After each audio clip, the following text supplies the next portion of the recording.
نحمده ونستعينه ونستغفره ونؤمن به ونتوكل عليه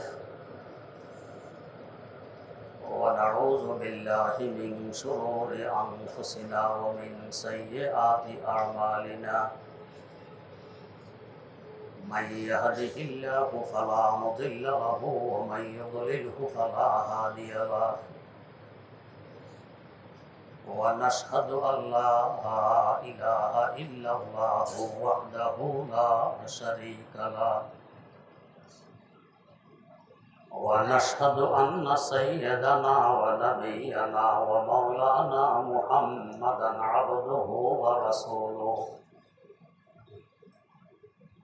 أرسله بالحق بشيرا ونذيرا وداعيا إلى الله بإذنه وسراجا منيرا صلى الله تعالى عليه وعلى آله وأصحابه وسلم تسليما كثيرا كثيرا أما بعد فأعوذ بالله من الشيطان الرجيم بسم الله الرحمن الرحيم سبحان الذي أسرى بعبده ليلا من المسجد الحرام إلى المسجد الأقصى الذي باركنا حوله لنريه من آياتنا إنه هو السميع البصير وآتينا موسى الكتاب وجعلناه هدى لبني إسرائيل ألا تتخذوا من دوني وكيلا ذرية من حملنا مع نوح إنه كان عبدا شكورا وقضينا إلى بني إسرائيل في الكتاب لتفسدن في الأرض مرتين ولتعلن علوا كبيرا صدق الله مولانا العظيم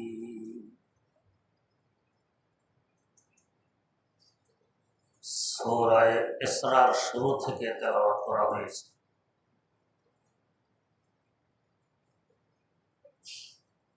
সূরার নামকরণের কারণ ইসরা মানি সফর, ভ্রমণ। এই সূরায় দো জাহানের বাদশাহ হযরত রাসূল আকরাম সাল্লাল্লাহু আলাইহি ওয়াসাল্লামের একটি গুরুত্বপূর্ণ ভ্রমণ কাহিনী উল্লেখ আছে। এই হিসাবে সূরার নাম রাখা হয় সূরা ইসরা, ভ্রমণের সূরা।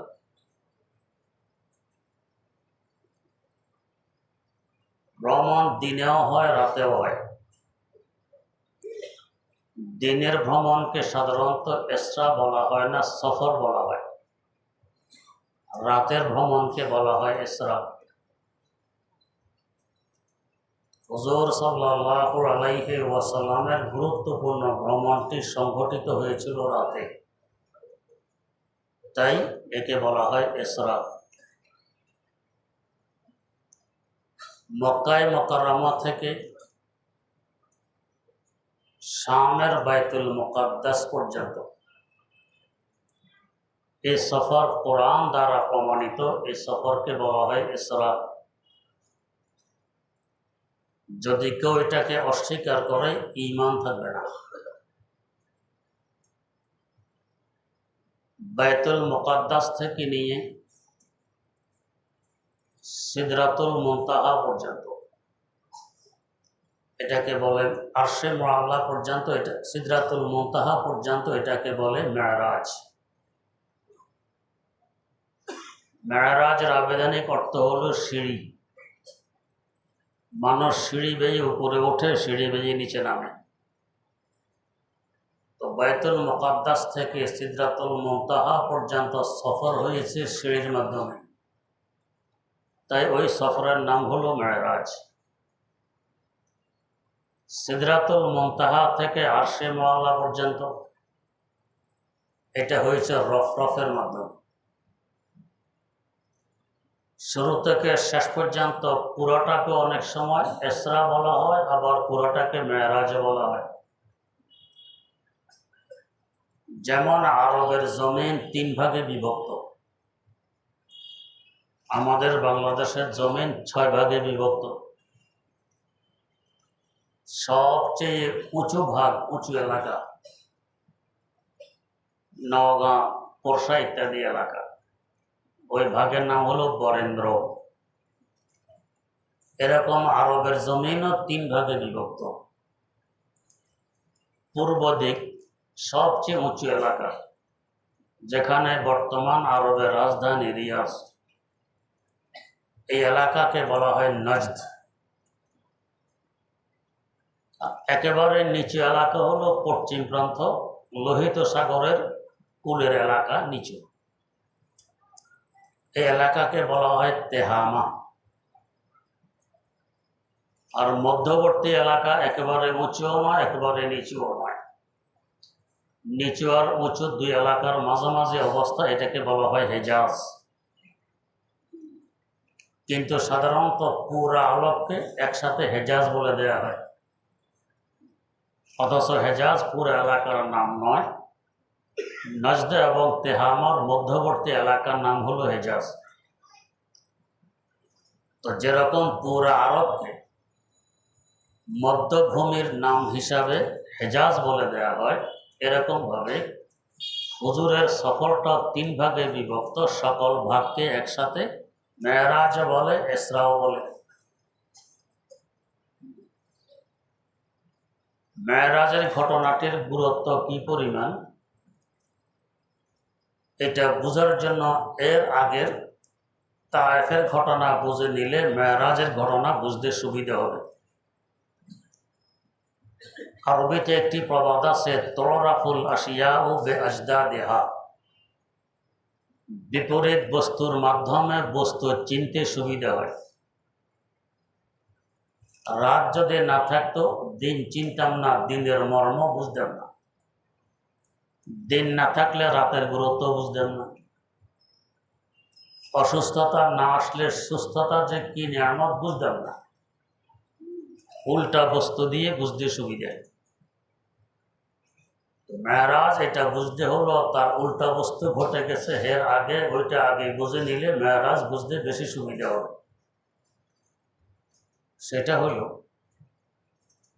হযরত রাসূল আকরাম সাল্লাল্লাহু আলাইহি ওয়াসাল্লাম নিজের স্বজাতি বংশীয় মানুষ মক্কার কুরাইশ মুশরিকদেরকে দ্বীনের দাওয়াত দিতে আরম্ভ করলেন। এরা উল্টা তার বিরুদ্ধে ক্ষেপে গেল, অথচ এরাই ওনাকে একসময় উপাধি দিয়েছিল আস-সাদিকুল আমিন, সত্যবাদী আমানতদার।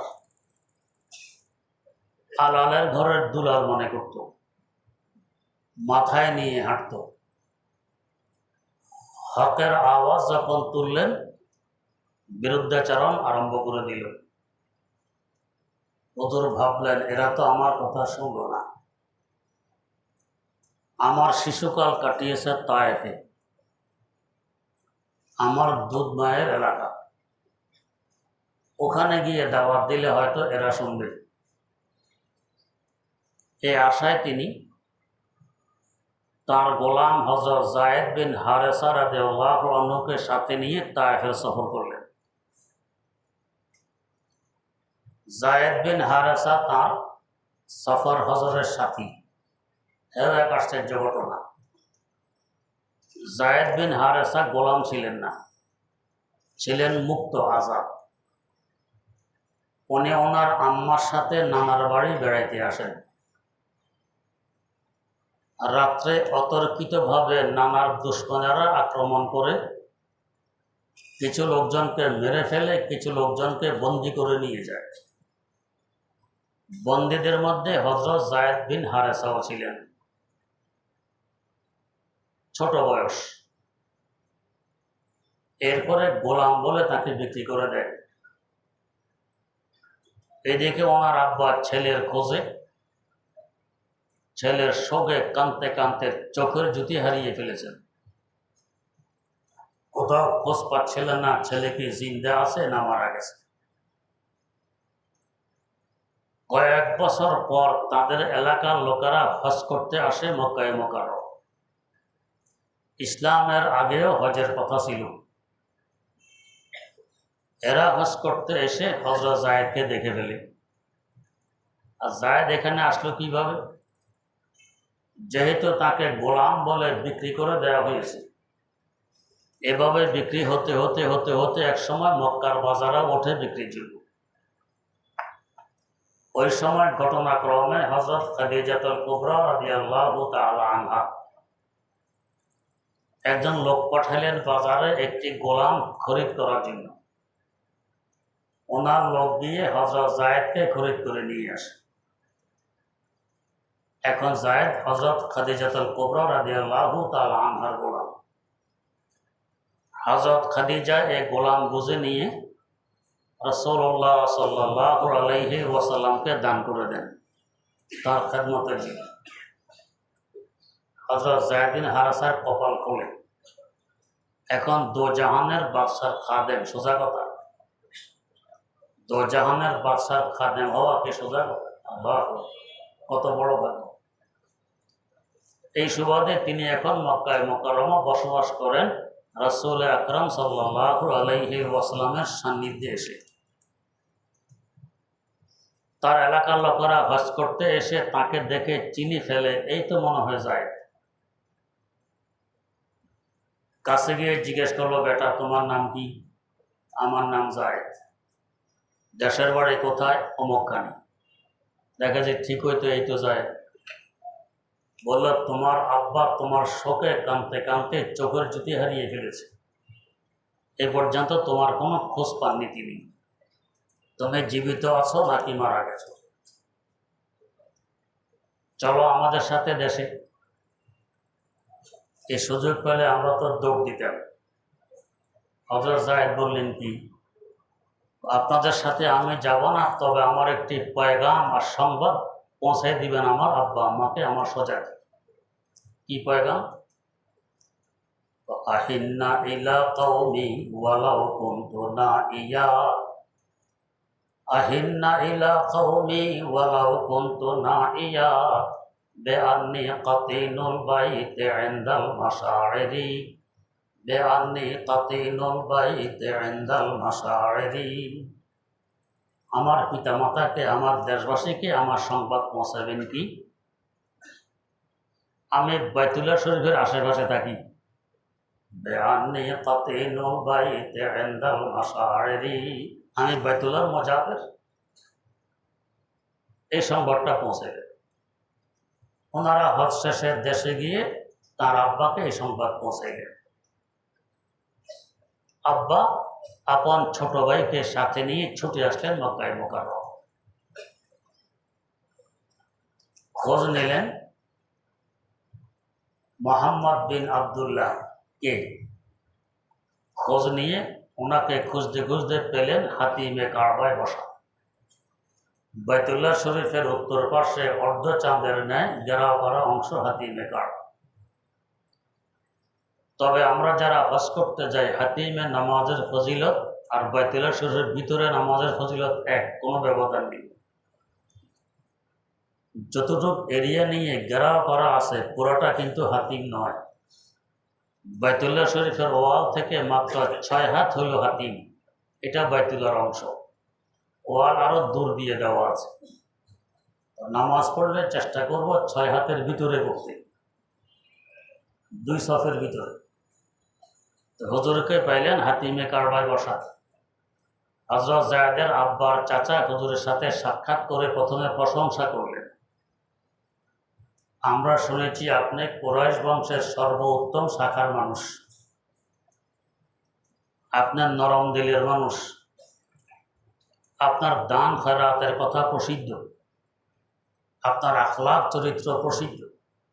সব প্রশংসা করে এরপরে বললেন, আমরা শুনেছি আমাদের সন্তান যায়েদ নাকি আপনার কাছে থাকে গোলাম হিসাবে। হ্যাঁ থাকে তো, আমি তার আব্বা, এই হলো তার চাচা। আমরা আমাদের সন্তানকে ফিরিয়ে নেওয়ার জন্য এসেছি। যত মূল্য আপনি চাবেন সব মূল্য দিতে আমরা প্রস্তুত, তারপরও জায়েদকে চাই। মূল্য দিয়ে দিতে পারবো তো গনিমত। হুজুর বললেন আপনারা বসুন, ওকে ডাকি। জায়েদকে ডাকা হলো। হুজুর জিজ্ঞেস করলেন, জায়েদ, এই দুইজন লোককে তুমি চিনো? কই যে ইনি তো আমার আব্বা, ইনি আমার চাচা। চিনেছে? তো তারা এসেছে তোমাকে তোমার দেশে ফিরিয়ে নিতে। যদি তুমি যেতে চাও আমার পক্ষ থেকে অনুমতি আছে, তুমি ফিরে যেতে পারো। এক পয়সা আমাকে দিতে হবে না, বিনা পয়সা তোমাকে তোমার আব্বার চাচার সাথে দিয়ে দিব। আর যদি যেতে না চাও, যাওয়ার জন্য আমি বাধ্য করব না, সম্পূর্ণ তোমার এখতিয়ার। তুমি স্বাধীন, চাইলে যেতে পারো, চাইলে থাকতে পারো। ওনার চাচার আব্বা তো কি পরিমাণ খুশি, পয়সা লাগলো না, ছেলেও পেয়ে গেলাম। জায়েদ, চলো আমাদের সাথে। জায়েদ বললেন কি, আব্বা আমি আপনাদের সাথে যাব না। আল্লাহ, আব্বার চাচা তো হতভম্ব। বেটা তুমি কি বল, মায়ের আদর পিতার আদর তুমি এগুলো ত্যাগ করে এখানে গোলামের জীবন যাপন করবে, আমাদের সাথে যাবে না? কি বলতেছ, তোমার মাথা ঠিক আছে? আব্বা, আমার মাথা 16 আনা ঠিক আছে। আমি আব্বা আমার মায়া মমতাও দেখেছি, আত্মীয় স্বজনের আদর স্নেহ দেখেছি, আরে মহামানবের মায়া মমতা আদর স্নেহ দেখেছি। এর সামনে সব কিছু আমি কোরবান করতে পারি, কিন্তু এই সংসব আমি বাদ দিতে পারবো না, আমি এখানেই থাকবো। হুজুর খুশি হয়ে হযরত জায়েদের হাত ধরে বললেন, এখন থেকে আমি জায়েদের আব্বা, জায়েদ আমার ছেলে। এই হযরত জায়েদ হুজুরের সাথে থাকা আরম্ভ করেন, ওনার কপাল খুলে যায়। আব্বা আর চাচা ফিরে গেলেন, জায়েদ যেতে রাজি হলেন। ওই জায়েদকে সাথে নিয়ে হুজুর তায়েফের সফর করলেন। ওদেরকে দাওয়াত দিবেন, হয়তো এরা আমার দাওয়াত গ্রহণ করবে। সেখানে গিয়ে প্রথমে এক সর্দারের 3 ছেলে ভাবলেন, যেহেতু এরা সর্দার, এদেরকে দাওয়াত দিলে অন্যরা সহজে এই দাওয়াতটা কবুল করবে যদি এরা আগে কবুল করে নেয়। দাওয়াত দেওয়ার পর এরা তুচ্ছ তাচ্ছিল্য করল। একজন বলল, আল্লাহ পয়গাম্বর বানানোর জন্য দুনিয়াতে আর কাউকে পাইনি, তোমাকে বেশি 3 ছেলেকে। আরেকজন বলে, অর্থ নেই, সম্পদ নেই, অসহায়, তুমি নবী, আল্লাহ নবী বানানোর মানুষ পাননি। আরেকজন বলে, তোমার সাথে আমি কথাই বলবো না, যদি বাস্তবে তুমি নবী হও তো তোমার সাথে তর্ক বিতর্ক খতরনাক, যদি নবী না হও তো কথা বলার কোনো প্রয়োজন নেই। এভাবে তুচ্ছতা ছিল। এরপরে বখাটের ছেলেদেরকে লেলিয়ে দেয়, এরা হুজুরের গায়ে যাতে পাথর মারে আর আনন্দ উৎসব করে।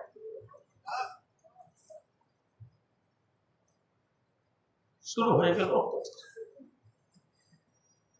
হযরত জায়েদ একা মানুষ পাথর আসতে ফেরানোর চেষ্টা করে, এতে তার দেহ, তার মাথা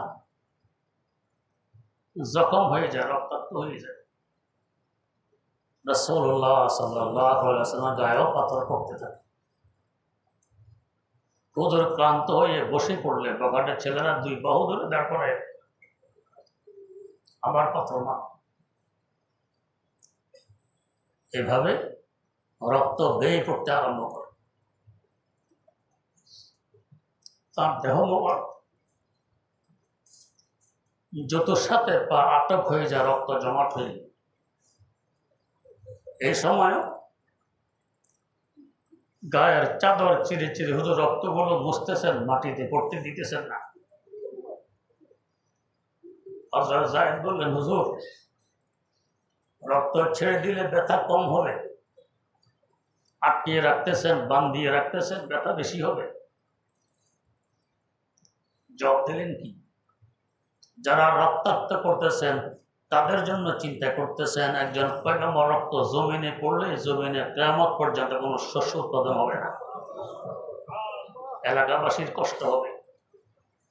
তাই আমার রক্ত যাতে মাটিতে না পড়ে এই জন্য আমি সচেষ্ট রক্ত মাটিতে ভর্তি দিতেছি। कि उनके लिए तूने भलाई की दुआ है, सदमा दुर दमदा को तेरे जिनसे के पहुँचा, कि उनके लिए तूने भलाई की दुआ है, कि उनके लिए तूने भलाई की दुआ है। নিরাশ হয়ে ফিরে আসতেছে। যারা তায়েব গেছেন দেখেছেন শহরটার অবস্থা কি। সরজমিন থেকে ৬,০০০ ফিট উপরে এই শহর। আমি প্রথম যখন এখানে যাই, কাছে গেলে গাড়িওয়ালা বলল, হুজুর আমরা ওখানে যাব, এই উপর।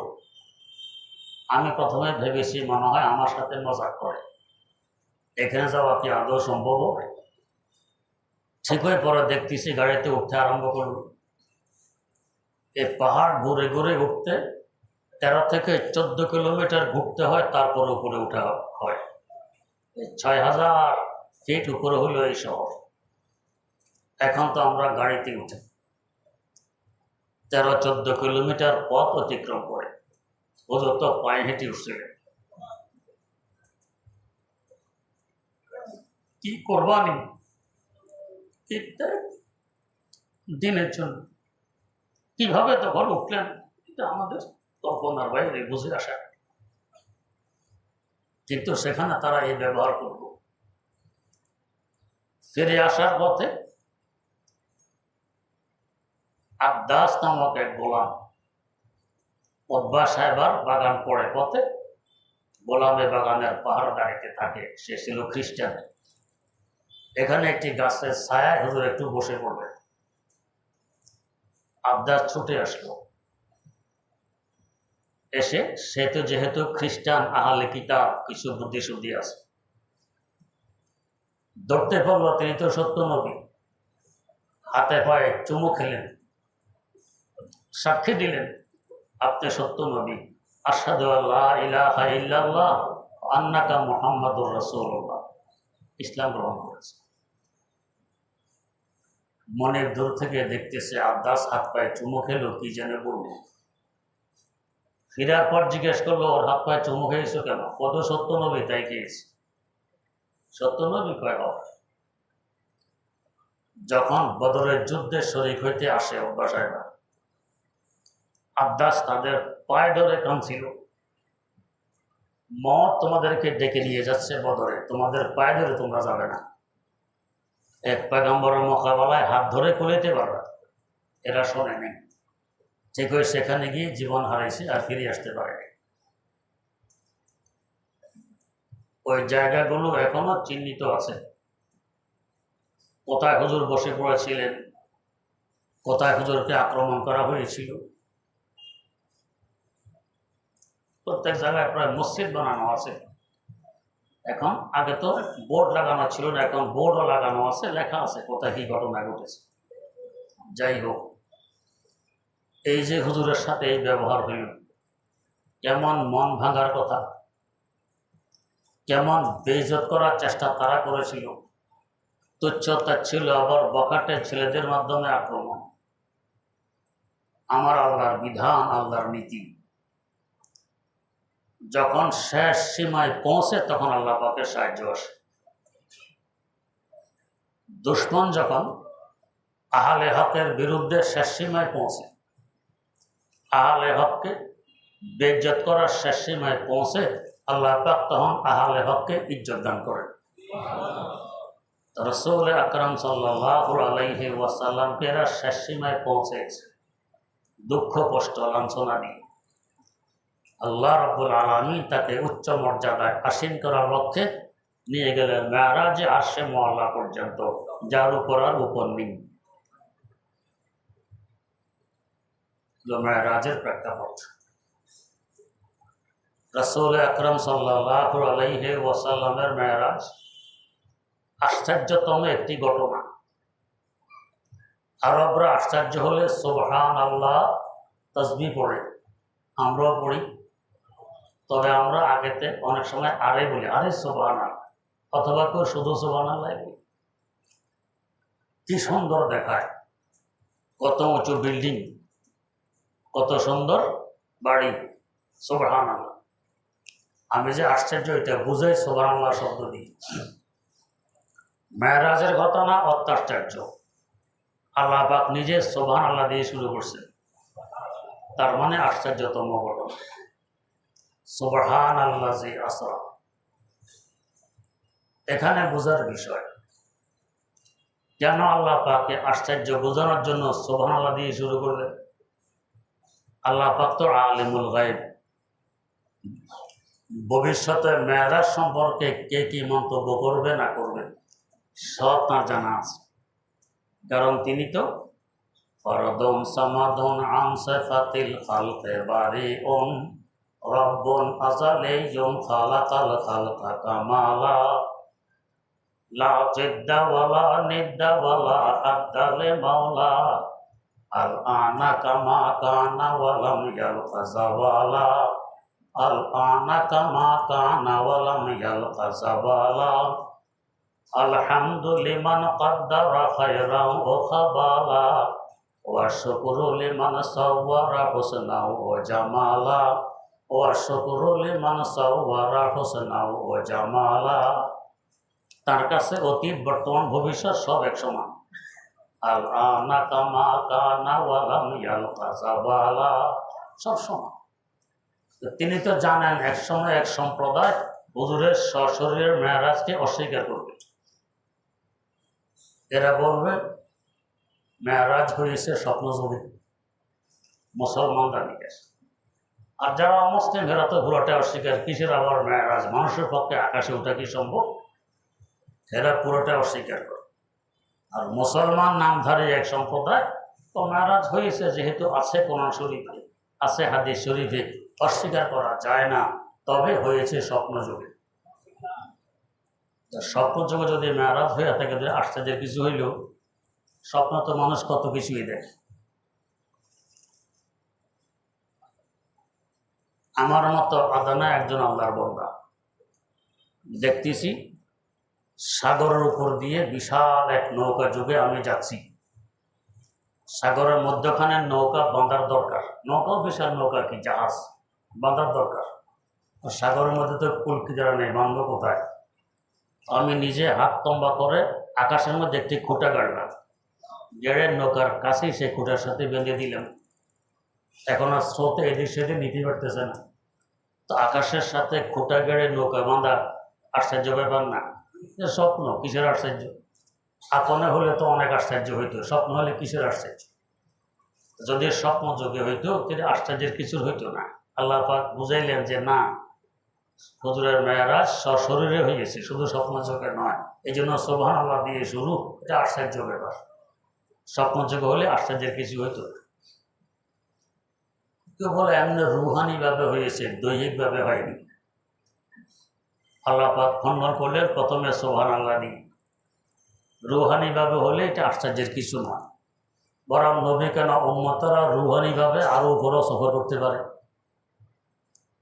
যেমন হাকিমুল উম্মত মুজাদ্দিদুল মিল্লাত হযরত শাহ আশরাফ আলী থানভী রাহমাতুল্লাহ আলাইহি আল ইফতার মধ্যে একটি ঘটনা লিখেছেন। ঘটনাটা ছিল হযরত আমির খুসরো রাহিমাহুল্লাহু তাআলার ঘটনা। আমির খুসরোর আব্বা তাকে নিয়ে আসতেছেন সুলতানুল আউলিয়া হযরত নিজামুদ্দিন আউলিয়া রহমতুল্লাহ আলাইহির দরবারে। দূর থেকে সফর করে এসেছেন। খানকার দুয়ারে আসার পর আমির খুসরো বলেন, আব্বা আমি ভিতরে যাব না। তাহলে এত দূর থেকে আসলাম কেন? যাই হোক আপনি যান, আমি যাব না। আব্বা যতই বুঝাইলেন আমির খুসরো ভিতরে গেলেন না। আব্বা বাধ্য হয়ে একাই গেলেন। আমির খুসরো বাইরে খানকার দুয়ারে বসা, বসে বসে মনে মনে দুইটি শের জপতেছিলেন। মনে মনে কি শের? তারিখে মাশায়েখে চিশত জনাব খালিকুর রহমান রচিত এই কিতাবে লেখা আছে। শেরগুলো ছিল, तू आए शाहे तेबर आयवान कसरात कबूतर गर नशीनद बाज गरदात गरीबे मुस्तमम दे बर दरायात बेयायत अंदरों या बाज गरदात बेयायत अंदरों या बाज गरदात। ও অমুক মহামানব, তোমার রাজপ্রাসাদে যদি দুর্বল কবুতর বুলো উড়ে এসে বসে, তোমার ফয়জ বরকতে এমন শক্তির সঞ্চার হয়, শক্তিশালী বাজ পাখিও তার সামনে হার মানতে বাধ্য হয়। একজন মুসাফির বহু দূর থেকে সফর করে এসেছে কিছু পাওয়ার আশায়, কিন্তু ভিতরে ঢুকার সাহস পায় না বিদায় বাইরে বসে বসে অনুমতির অপেক্ষা করছে। চিন্তা করুন বিচক্ষণতা কেমন। অনুমতি নিয়ে ঢুকবেন, বিনা অনুমতিতে ঢুকবেন না, অনুমতির অপেক্ষা করছে। এদিকে নাজামউদ্দিন আউলিয়া রহমতুল্লাহ আলাইহি এক মুরিদকে দুইটি শের বলে পাঠাইলেন, বাইরে গিয়ে দেখো একজন মুসাফির বসা আছে, আমার পক্ষ থেকে তাকে দুইটি শের শুনাই দিয়ে এসো। এখানে প্রশ্ন জাগে, অলিরা তো গায়েব জানেন না, নবীরাও জানেন না, উনি জানলেন কিভাবে? নিজে নিজে জানলে তাকে বলে গায়েব জানা, আল্লাহ পাক জানাইলে একে গায়েব জানা বলে না। কাশফ কিংবা ইলহামের মাধ্যমে আল্লাহ পাক জানাই দিয়েছেন, তাই জেনেছেন, এটা গায়েব জানা নয়। দুটি শের তাকে গিয়ে শুনে দিয়ে আসো। কি শের? বেয়ায়াদ अंदरो मर्द हकीकत ए बामा एक नफस हमरा से गरदार ए बामा एक नफस हमरा से गरदार अगर अबला हुद आमर देना दाम अजारा है के आयद बाज गरदार अजारा है के आयद बाज गरदार। ও মুসাফির, অনুমতি দিলাম ভিতরে আসার, আসলে দেখবে আমাদের মতো ফকিরদের কি কাজ। যদি কপাল ভালো থাকে কিছু নিয়ে যেতে পারবে, কপাল যদি মন্দ হয় তো যেভাবে এসেছে সেভাবে ফেরত যাবে। অনুমতি প্রাপ্ত হলেন, ঢুকলেন ভিতরে, কিছুদিন রইলেন আল্লাহর ওলির সংসর্গে। কিছুদিন থাকার পর নিজের অবস্থা বর্ণনা করতেছেন, এটা বলা হলো আমার উদ্দেশ্য। আর একটার মধ্যে উল্লেখ আছে কি অবস্থা। তার ভাষায় বলতেছেন, নমে দা নাম চেমন জৈব দেশব যায় কে বাম্বুদম নমে দা নাম চেমন জৈব দেশব যায় কে বাম্বুদম বহার সৌরক সে বিস্মিল বো দেশব যায় কে বাম্বুদম পরে পায় করে নেগারে সর্বে পদ বোলালে রোগ সারে सरापा आफते दिल बो देशब जाए के बम्बूदम खुदा खुद मेरे महफिल बोद अंदर ला मका खसरू मुहम्मद समय महफिल बो देशब जाए के बम्बूदम।